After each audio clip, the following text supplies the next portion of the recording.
So there's the exhaust. Bodged onto the stock headers.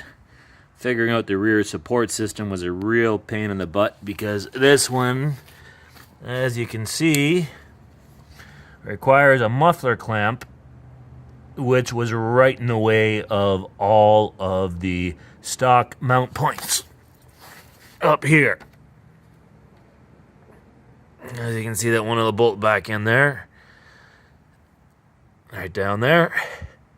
So it took a while to get the spacing of the bolts and everything right, and this is what it sounds like. Yes, it's still cold out. That's why you might see a little bit of the smoke.